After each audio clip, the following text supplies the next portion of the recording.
Guys तो finally AEW का Saturday night collision show over हो चुका है और आज यहां पर एईडब्ल्यू के सैटरडे नाइट कोलिजन शो के ऊपर रेन मेकर काजुचिका ओकाडा एक मेजर मैच हार चुके गए। एईडब्ल्यू के आज हुए कोलिजन शो के ऊपर एईडब्ल्यू की वुमेन चैंपियनशिप की अगली चैलेंजर कंफर्म हो चुकी गए। तो वहीं एईडब्ल्यू के आज हुए कोलिजन शो के ऊपर हमें यहां पर ब्रांड न्यू सेट डिजाइन देखने को मिला। तो गाइज इसीलिए अगर आपको जानना है कि आज यहां पर overall Saturday night collision show के ऊपर क्या कुछ चीजें हुई और कैसा रहा एईडब्ल्यू का आज हुआ कोलिजन शो, तो इस वीडियो को एंड तक जरूर देखना। वेल गाइस, नॉर्मली यहां पर एईडब्ल्यू कोलिजन के ऊपर जो सेट डिजाइन यूज होता है, आज यहां पर एईडब्ल्यू ने उसकी जगह दूसरा सेट डिजाइन लगाया, क्योंकि आज यहां पर कोलिजन किसी नॉर्मल अरीना में ना होके बल्कि कोलंबस ओहायो के अंदर हो रहा था। और क्योंकि ये शो यहां पर गैलेक्सी कॉन के अंदर हो रहा था, तो इसीलिए छोटे स्पेस होने की वजह से एईडब्ल्यू को छोटा सेट डिजाइन लगाना पड़ा। बट गाइस, बात करें शो के मैचेज और सेगमेंट की, तो आज यहां पर शो के ओपनिंग के ऊपर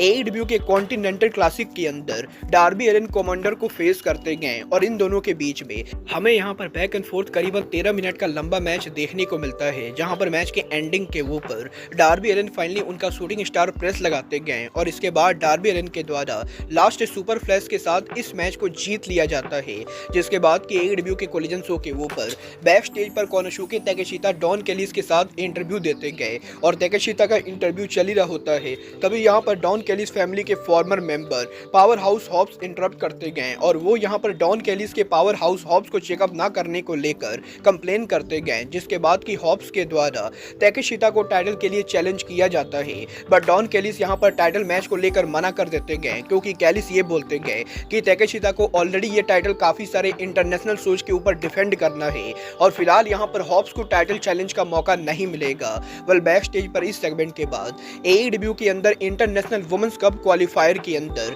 आज यहां पर विलो नाइटिंगेल सेरेना डीप को फेस करते गए और आज यहां पर विलो नाइटिंगेल के इंजरी से रिटर्न मैच के अंदर विलो नाइटिंगेल की तरफ से सॉलिड परफॉर्मेंस होती गए, जहां पर मैच के एंडिंग के ऊपर विलो नाइटिंगेल उनका पावर बंप लगाकर इस मैच को नीट एंड क्लियर जीत जाते गए। जिसके बाद के बैक स्टेज के ऊपर एईडब्ल्यू की फॉर्मर वुमेन चैंपियन थंडर रोजा का इंटरव्यू होता है, जो यहां पर एईडब्ल्यू के विंटर इज कमिंग के ऊपर मरिया मे के अपकमिंग टाइटल डिफेंस को लेकर बात करते गए और थंडर रोजा ये बोलते गए कि वो यहाँ पर मरिया मे और मीना शिराकावा दोनों को ही एईडब्ल्यू में बीट कर चुके गए और इसीलिए अगले हफ्ते विंटर इज कमिंग के ऊपर मरिया मे और मीना शिराकावा के टाइटल मैच के बाद जो भी एईडब्ल्यू का वुमेन चैंपियन रहेगा, थंडर रोजा उसको चैलेंज करने वाले गए। वेल, थंडर रोजा के इस चैलेंज के बाद जॉन मॉक्सली उनके डेथ राइडर फैक्शन के साथ रिंग में अराइव होते गए, जहां पर मॉक्सली एक बार फिर से लंबे चौड़े प्रोमो के अंदर एईडब्ल्यू कंपनी के फ्रॉड रेसलर्स को एक्सपोज करने को लेकर बात करते गए और जॉन मॉक्सली एक बार फिर से ऑरेंज कैसिडी को मॉक करते गए।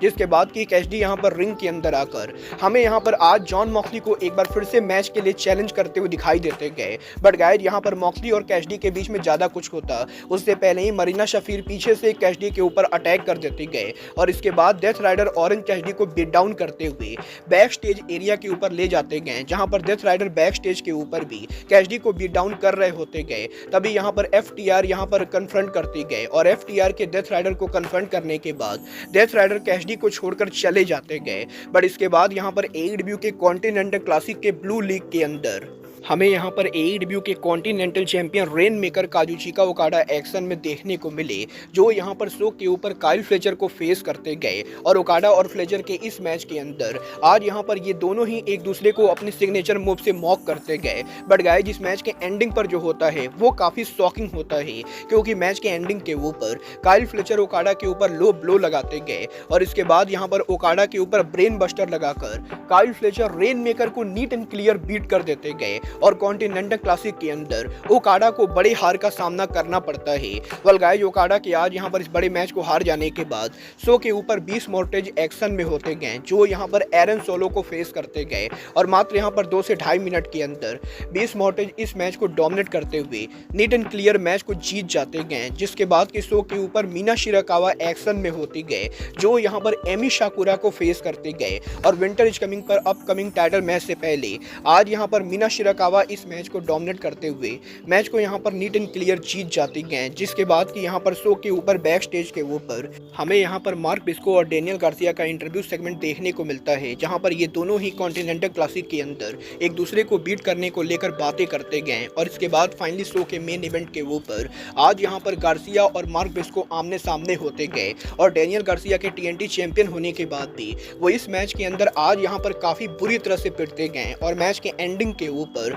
शॉकिंगली यहाँ पर गार्सिया के ऊपर हमें यहाँ पर ब्रिस्को जैक नाइफ लगाते हुए दिखाई देते गए। और इसके बाद जे ड्रिलर के साथ आज यहाँ पर जैक नाइफ और जे ड्रिलर कॉम्बिनेशन से मार्क बिस्को डेनियल गार्सिया को रिंग में नीट एंड क्लियर बीट कर देते गए और AEW के TNT चैंपियन डेनियल गार्सिया को कॉन्टिनेंटल क्लासिक के अंदर बड़ी हार का सामना करना पड़ता है। वेल गाइस, यहाँ पर AEW के कोलिजन शो के ऊपर वैसे तो शो के ऊपर आज यहाँ पर कुछ खास ज्यादा चीजें नहीं हुई, बट जिस तरीके से AEW के कोलिजन शो के ऊपर कॉन्टिनेंटल चैंपियन काजुचिका ओकाडा और TNT चैंपियन डेनियल गार्सिया दोनों को ही हार का सामना करना पड़ा, वो यहाँ पर बहुत ही इंटरेस्टिंग चीज थी और देखना दिलचस्प होने वाला है कि आखिर वो कौन सा रेसलर होता है जो इस साल के कॉन्टिनेंटल क्लासिक टूर्नामेंट को जीतता है। वेल, आपको AEW का आज हुआ कोलिजन कैसा लगा, आप लोग मुझे कमेंट करके बताइए। बट गाइज, अब आज के इस वीडियो में बस इतना ही। मैं मिलता हूँ आपसे अपने अगले वीडियो में। बट गाइज, तब तक के लिए goodbye, good night and bang.